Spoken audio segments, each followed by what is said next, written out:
On a winter morning in early 2025, a single cargo vessel crossed the Strait of Hormuz, dragging an unusually heavy shadow behind it. The ship carried nothing more dramatic than liquefied petroleum gas bound for Asia.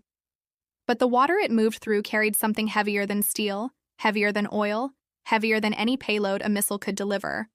Roughly 25% of all maritime oil trade on Earth flows through that narrow corridor every single day, according to data published by the U.S. Energy Information Administration. For decades, Western naval commanders treated the strait as a controlled space, an American lake by courtesy. Now a different kind of control is settling over the same water, control that arrives not from an aircraft carrier but from a doctrine assembled over nearly half a century of deliberate patient work. The story most people are told about Iran goes like this. Iran is sanctioned, Iran is isolated, Iran is contained, Iran is weak. For most of the last 20 years, that story has been useful to policymakers because it allowed them to defer difficult decisions about a region that no longer behaves the way Cold War maps predicted. The trouble is that the story itself has become the problem. Iran did not act impulsively. Iran did not surprise anyone. Iran simply outlasted a strategic framework designed for a faster era, and in doing so, it forced the most powerful military in human history into a position that few generals in Washington are willing to describe in plain language. And here is that plain language. American power did not fail. American understanding did. That single change in framing reshapes everything. It explains why military briefings in the Pentagon now carry a tone of exhaustion rather than confidence. It explains why energy analysts in Singapore and currency desks in London have begun pricing in a future that no longer assumes American dominance of the Gulf by default. And it explains why, in the long corridors of Beijing and Moscow, planners are no longer asking whether Iran's model can be exported. They are asking how quickly. To understand how we arrived at this moment, forget everything you think you know about Iran's regional influence, start with what Iran actually built. The conventional view treats Iran's regional position as the product of weaponry, missile programs, nuclear brinkmanship, and the occasional dramatic act of sabotage. But the reality is something stranger and considerably more durable. Iran's power does not live primarily in its arsenal. It lives in the political furniture of neighboring states. It lives in the bullet points of parliaments in Beirut and Baghdad, in the sermons of clerics in Sana'a, in the supply depots of Syrian military units, and in the quiet conversations between Iranian trade delegations and Chinese energy ministries. Remove the missiles and Iran would still matter. Remove the political integration and Iran would matter very little. This is the difference most coverage misses. Iran's regional position is not built like a fortress. It is built like a forest. You can cut down individual trees, you cannot bomb the soil. The first place this becomes visible is Lebanon. Hezbollah is regularly described in Western press as an Iranian proxy or an Iranian-backed militia. Both phrases are technically true, and both phrases are also deeply misleading. Hezbollah is a Lebanese political party. It holds seats in parliament. It runs social services. It operates hospitals and schools in regions of Lebanon where the Lebanese government itself effectively does not. The loyalty to the resistance bloc maintains representation within the country's 128-seat legislature. Hezbollah ministers have sat in Lebanese cabinets. Hezbollah has signed off on national budgets. Most importantly, Hezbollah commands genuine constituency loyalty rooted in religious identity, family ties, and a half-century of community investment that no amount of external pressure can dissolve. This matters because it changes the calculus of any American military option. The United States can target a paramilitary camp. It cannot, without enormous political consequences, target a Lebanese political party that commands a domestic constituency. The legitimacy Hezbollah enjoys is not manufactured by Tehran. It is earned on the ground, and Iran's 47-year investment in that organization is precisely what enabled the legitimacy to accumulate. The Houthis in Yemen tell a similar story with darker local roots. The Houthi movement did not begin as an Iranian project. It began as a Zaidi revivalist movement in northern Yemen in the late 1980s, driven by religious leaders alarmed at the marginalization of their community and the spread of Salafi influence funded by rival Gulf states. Zaidi Shia had ruled Yemen for 1,000 years before the 1962 Republican Revolution. Their identity is older than the Islamic Republic of Iran. The movement that took the Houthis' name emerged from that soil, indigenous, defensive, and deeply suspicious of foreign power. Iran's relationship with this movement was not creation, it was cultivation. Tehran provided weapons, training, intelligence support, ideological framing, and diplomatic cover at moments when the movement came under extraordinary pressure. In return, the movement provided Iran with strategic depth on the Arabian Peninsula and a partner willing to attack international shipping in 2023 and 2024 in ways that have cost the global economy tens of billions of dollars in rerouted commerce. When analysts describe the Houthis as Iranian proxies, they erase the part of the story that makes these missiles so hard to stop. The Houthis fire because they want to fire. Iran did not have to invent their grievance. Iran only had to recognize it and equip it. The pattern repeats in Iraq. The Popular Mobilization Forces, the Hashd al-Shabi, were originally formed in 2014 to fight the Islamic State. They are now formally integrated into the Iraqi state security apparatus.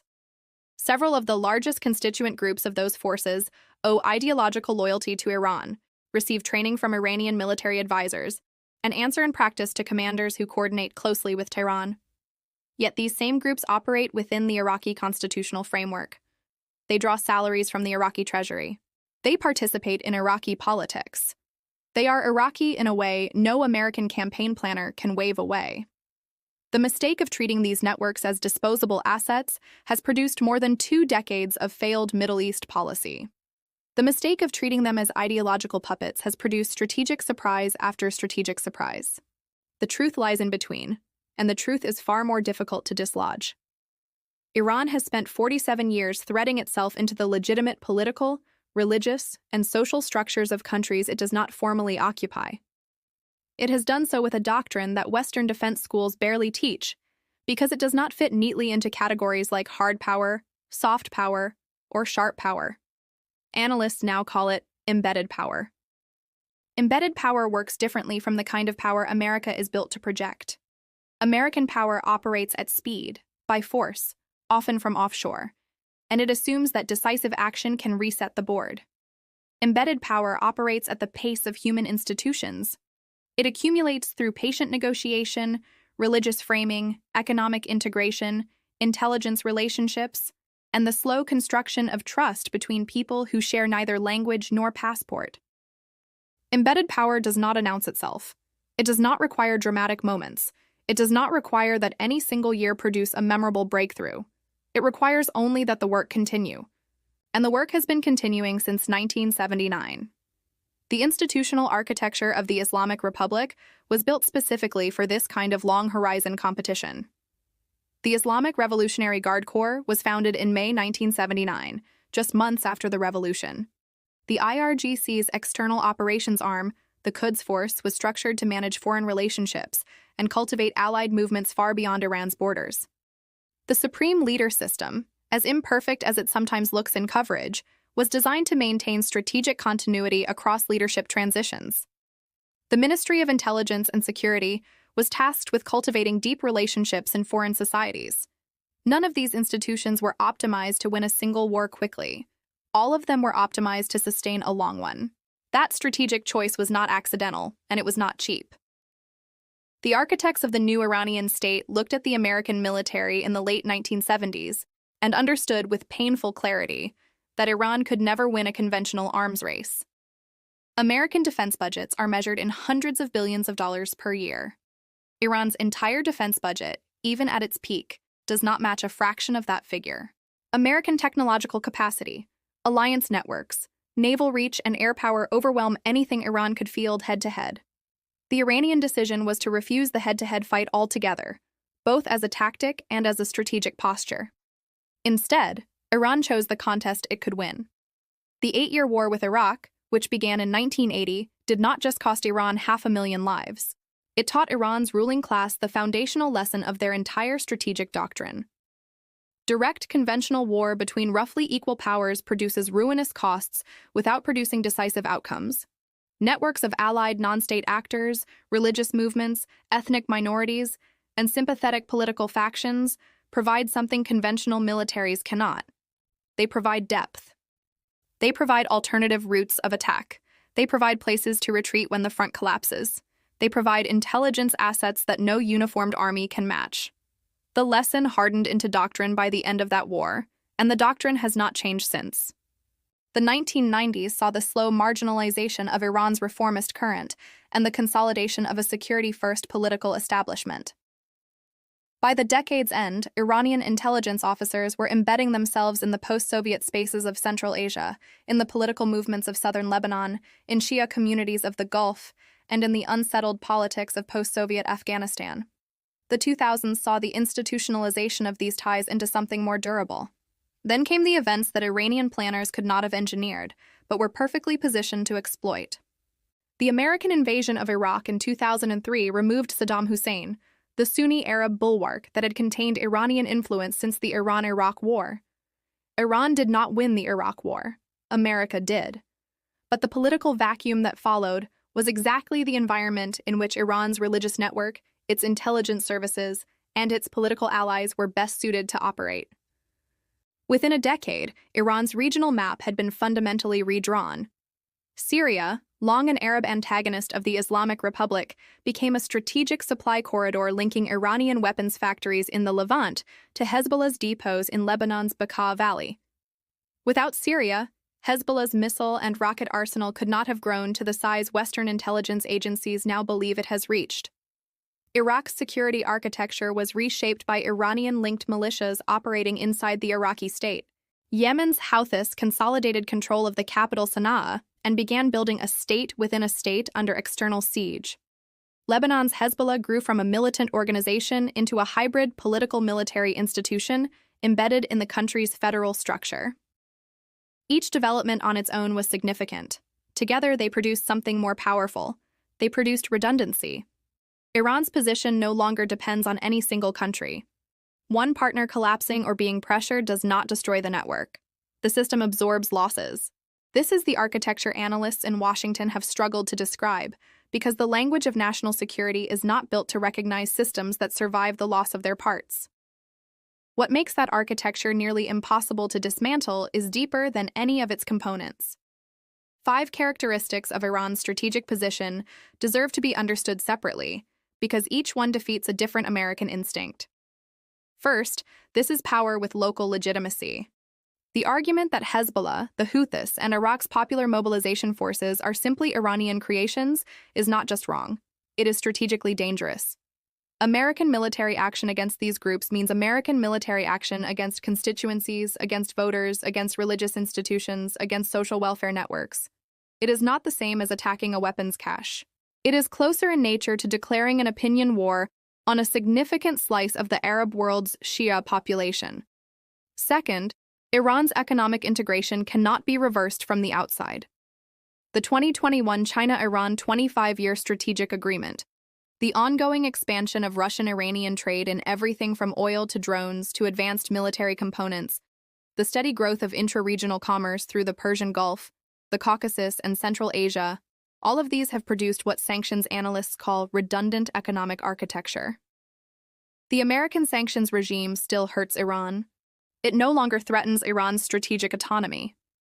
Each round of sanctions now accelerates, rather than delays, Iran's movement away from Western financial systems.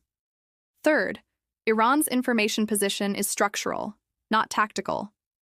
Iranian media, both state and affiliated, has spent 40 years building credibility inside regional audiences that distrust Western outlets.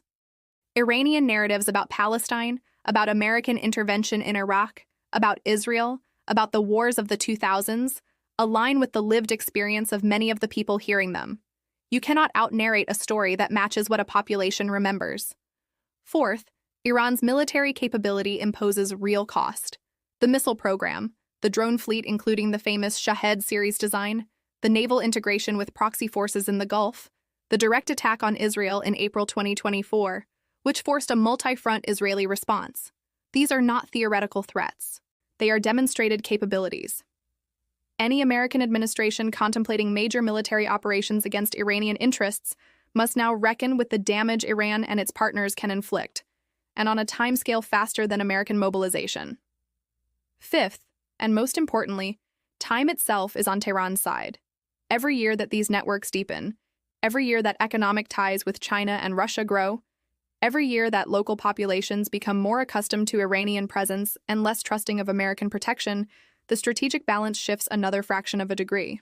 Iran's leadership understands something that American strategists have traditionally not allowed themselves to believe: that the most powerful force in international politics is not the one that strikes fastest, but the one that outlasts the others. The United States has political cycles measured in 4 years. The Republican and Democratic parties have instincts that swing between intervention and retrenchment. American attention is captured by crisis, then released. Iran has political continuity measured in decades. That is not a small difference. It is the entire game. Now, what does this mean in practice for the next 18 to 36 months? Several things are likely, and analysts across defense institutions in Washington, in think tanks in London, in policy schools in Singapore, are converging on a similar outline even if they differ on the precise timing. Iran will continue expanding its influence inside Iraq's formal security institutions, with Iranian-linked factions gaining greater control over ministry portfolios and military appointments. Supply corridors from Iran through Syria to Hezbollah will solidify. The Houthis will continue developing their military capability with Iranian support, threatening Gulf shipping and Saudi infrastructure, and creating persistent global economic effects no matter who holds the presidency in Washington. Iranian cooperation with Russia on drone technology, weapons production, and intelligence integration is now advanced enough to assume it will deepen. Iran-Brazil, Iran-South Africa, Iran-Indonesia ties will continue to develop as Iran looks for customers and partners outside the Western financial system. None of these developments requires American permission. Reversing them would require the kind of military operation no American president could credibly propose to the American public. Which brings us to the choice now facing the United States, and the choice is narrower than is usually understood. 3 options sit on the table. Option 1 is large-scale military intervention aimed at dismantling Iranian networks and degrading Iranian military capability directly. This option is theoretically available. Realistically, it is not. Any serious plan to dismantle Iran's regional position would require a sustained American ground presence of hundreds of thousands of troops. It would impose thousands of American casualties. It would require a sustained financial commitment, measured in the trillions over more than a decade. It would force the abandonment of strategic focus on China and the Indo-Pacific. It would risk fracturing NATO. It would face overwhelming domestic political opposition. Pentagon planning consistently concludes that the option is not viable. Option 2 is strategic accommodation. The United States formally acknowledges Iran's regional position and negotiates an arrangement that recognizes Iranian influence in exchange for commitments against escalation. The cost is permanent loss of American regional primacy. The benefit is the preservation of resources for higher priority theaters. Gulf partners would gradually hedge toward Beijing. Forward bases would lose strategic meaning. Option 3 is managed competition. The United States accepts that Iran cannot be rolled back, but works to slow further expansion through intelligence, sanctions, alliance reassurance, and support for indigenous regional defenses. This option preserves something, but it also requires accepting a permanently lower ceiling on American influence. What all 3 options share, and what almost nobody wants to say aloud, is that the option which would actually reverse Iran's regional consolidation, large-scale military intervention, is off the table for political, economic, and strategic reasons that are not going to change. Iran has decided the outcome. America is now deciding how to live with it. That sentence contains the problem no American policymaker wants to appear in print, which is why so much of the discussion still uses softer language. But the math is in the room now, whatever the rhetoric around it, and the implications travel far beyond the Gulf. China is the first audience. Beijing's planners have studied Iran's regional model carefully. The question for Taiwan is not whether China can take the island by force. The question is whether China can integrate itself so deeply around Taiwan, economically, politically, through united front work, through local political relationships, through business networks and media penetration, that by the time American policymakers decide to act, the strategic situation has become one where action is counterproductive. Iran did not invent this approach. Iran has now provided a proof of concept. Russia has internalized a parallel lesson in Ukraine. The pre-war network of Russian-affiliated political actors, business relationships, religious ties, media influence, and intelligence penetration in Ukraine produced conditions that Russia exploited in 2022. New generations of Western analysts now ask whether the same playbook is being run in Moldova, in the Balkans, in parts of Central Europe. North Korea has drawn its own conclusion. 47 years of nuclear development, combined with patient survival under sanctions, combined with the slow acceptance by neighbors and adversaries of North Korea's existence as a nuclear state, represents a different version of the same lesson. Time, not capability alone, has been the weapon. Inside the American alliance system, the consequences are already visible. Gulf partners increasingly hedge. The Kingdom of Saudi Arabia continues to deepen its relationship with Beijing. The United Arab Emirates maintains commercial ties with Iran that the United States formally discourages but cannot realistically sever. Egypt balances between Washington, Moscow, and the Gulf in ways that would have been unthinkable a generation ago. Israel's security is increasingly managed not through American dominance but through direct Israeli action, with American support against Iranian assets directly. That is not what American primacy looks like in the textbooks. And inside American politics, the consequences may be the most destabilizing. If Washington cannot restore its preferred regional order after 47 years, trillions of dollars, multiple wars, and a continuous forward military presence, then the entire logic of American overextension comes under scrutiny. Military planners will face questions they have not been trained to answer. Diplomats will face constituencies that no longer trust the rhetoric. Voters will face a strategic truth that has been deferred for 2 decades.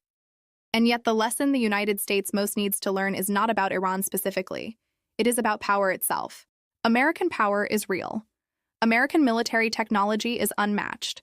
The American economy remains the largest on Earth. American cultural reach is global. None of that has changed.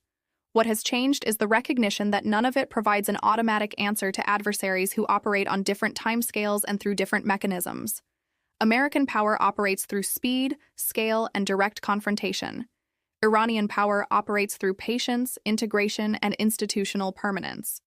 The two power systems are not fighting each other in the same arena.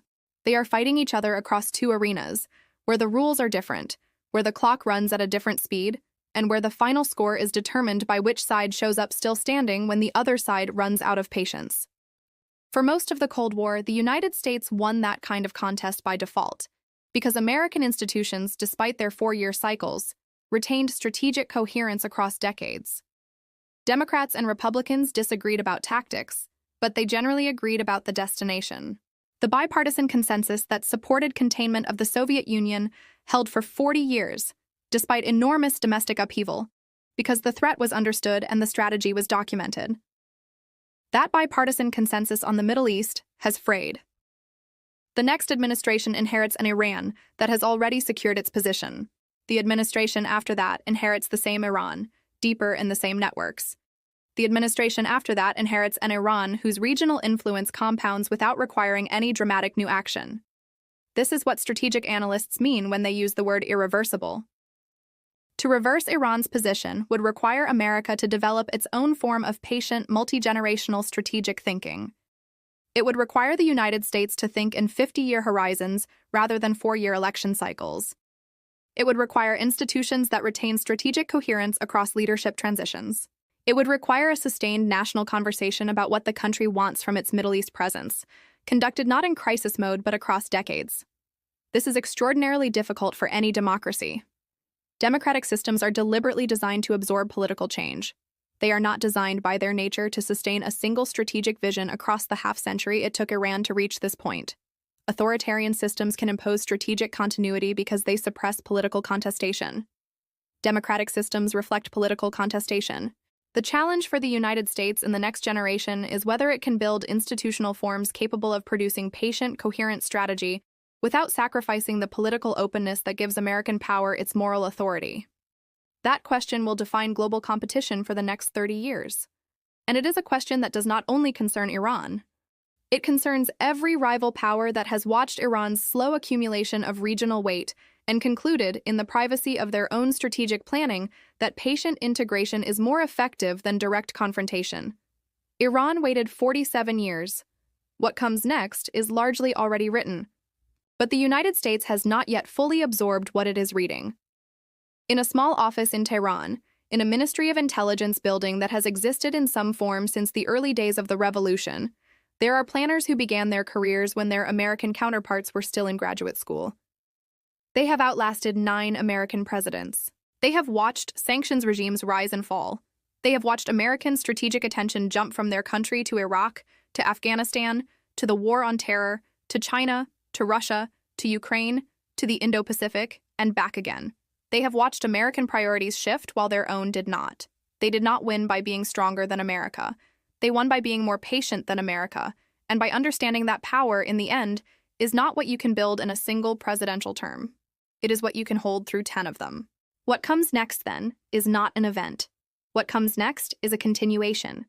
A further deepening of networks already embedded. A further drift of Gulf partners toward alternative security arrangements. A further erosion of an American-led regional order that no longer corresponds to power on the ground. A further demonstration, for those watching from Beijing and Moscow, of an alternative model for how a determined state, working over decades, can produce outcomes that even overwhelming military superiority cannot undo. The most powerful military on Earth remains American. The most consequential strategic proof of the last half-century is Iranian. And the decades ahead will be shaped by which lesson other powers choose to study first.